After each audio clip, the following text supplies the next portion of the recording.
జీహెచ్ఎంసీలో పట్టు సడలకుండా కేటీఆర్ పావులు కదుపుతున్నారా? గ్రేటర్ ఎన్నికలే లక్ష్యంగా ఇప్పటి నుంచే అడుగులు వేస్తున్నారా? జాతీయ పార్టీల ఆపరేషన్ ఆకర్ష్కు నాయకులు లోను కాకుండా పార్టీని సంస్థాగతంగా బలోపేతం చేసే పనిలో పడ్డారా అంటే బీఆర్ఎస్ శ్రేణులు అవుననే అంటున్నాయి. బల్దియా ఎన్నికల కోసం కేటీఆర్ ఇప్పటి నుంచే వ్యూహాలు రచిస్తున్నట్లు తెలుస్తోంది. ఇంతకు గులాబీ పార్టీ వర్కింగ్ ప్రెసిడెంట్ ప్రణాళికలు కారు నేతలకు భరోసా ఇస్తాయా? బీఆర్ఎస్ నేతలకు కాంగ్రెస్ కమలం పార్టీల పై ఎత్తులు ఎలా ఉండబోతున్నాయి? Let's watch the story.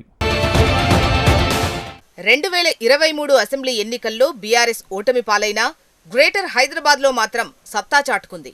గ్రేటర్లో మొత్తం 24 అసెంబ్లీ స్థానాలకు ఎంఐఎం 7, బీజేపీ 1 సీటు గెలుచుకోగా మిగతా 16 నియోజకవర్గాలను తన ఖాతాలో వేసుకుంది బీఆర్ఎస్. అధికార కాంగ్రెస్ కు గ్రేటర్లో ఒక్క స్థానం కూడా దక్కలేదు. 10 ఏళ్ల పాలనలో గ్రేటర్లో గులాబీ సర్కార్ చేసిన అభివృద్ధికి పట్టం కట్టారు నగర ఓటర్లు. హైదరాబాద్ ఓటర్లతో సహా సెటిలర్లు కూడా బీఆర్ఎస్ వైపే నిలబడ్డారు. దానికి తోడు బల్దియా కుర్చీ కూడా గులాబీ గుప్పిట్లో ఉంది. కానీ ఏడాది తిరిగేసరికి సీన్ మొత్తం రివర్స్ అయింది. తెలంగాణకు గుండెకాయ లాంటి జీహెచ్ఎంసీ పాలకవర్గం హస్తగతమైంది. మేయర్, డిప్యూటీ మేయర్తో సహా ఇంకొంతమంది కార్పొరేటర్లు కాంగ్రెస్ కండువా కప్పుకున్నారు. అలాగే అసెంబ్లీ ఎన్నికల్లో బీఆర్ఎస్ నుంచి గెలిచిన పలువురు గ్రేటర్ ఎమ్మెల్యేలు కూడా కాంగ్రెస్ కు జై కొట్టారు. దీంతో మొన్నటి వరకు హైదరాబాద్లో బలంగా కనిపించిన బీఆర్ఎస్ ఒక్కసారిగా తన పట్టును కోల్పోయినట్టయింది.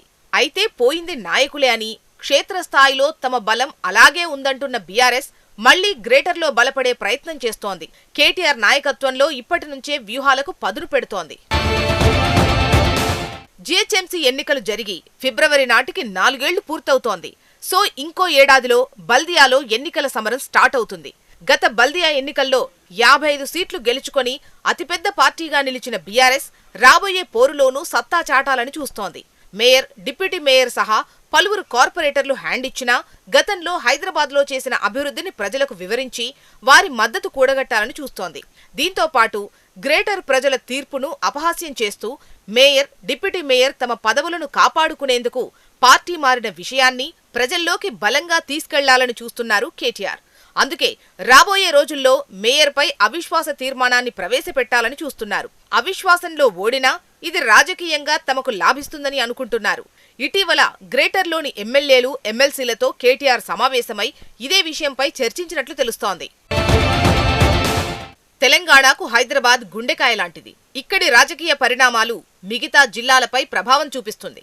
కనుక రానున్న బల్దియా ఎన్నికల్లో సత్తా చాటితే అది అసెంబ్లీ ఎన్నికలకు లాభిస్తుందని బీఆర్ఎస్ నేతలు అభిప్రాయపడుతున్నారు. బీఆర్ఎస్ కు ప్రజల్లో ఏమాత్రం ఆదరణ తగ్గలేదు అనే విషయాన్ని జనాల్లోకి తీసుకెళ్లొచ్చని భావిస్తున్నారు.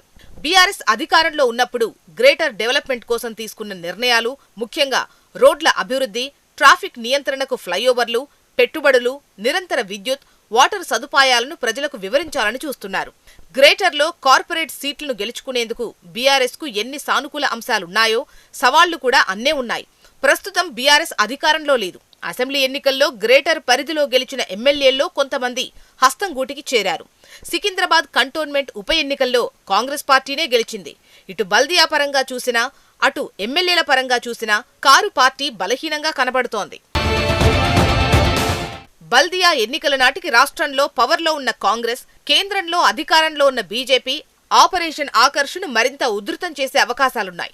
దీంతో నాయకులు, కింది స్థాయి లీడర్లు వారి గాలానికి పడకుండా కాపాడుకోవడం ఇప్పుడు బీఆర్ఎస్ కు పెద్ద సవాల్గా మారింది. ప్రత్యర్థుల వలకు చిక్కకుండా వారిని కాపాడే ప్రయత్నం చేస్తోంది. ప్రలోభాలకు లొంగి నాయకులు కండువాలు మార్చినా క్షేత్రస్థాయిలో బీఆర్ఎస్ కార్యకర్తలు తమతోనే ఉన్నారని, గ్రేటర్లో తాము ఇంకా బలంగానే ఉన్నామనే సంకేతాలు పంపే ప్రయత్నం చేస్తోంది.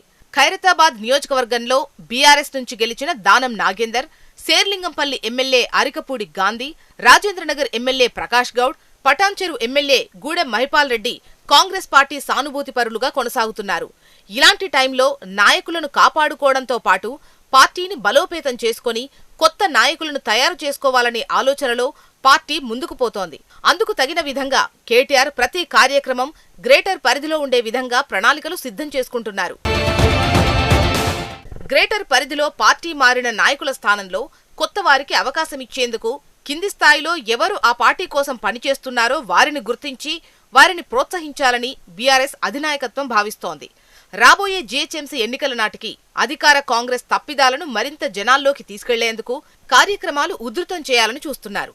కాంగ్రెస్ ఇచ్చిన హామీలపై ప్రశ్నిస్తూనే వివిధ కార్యక్రమాలకు పిలుపునిస్తున్నారు.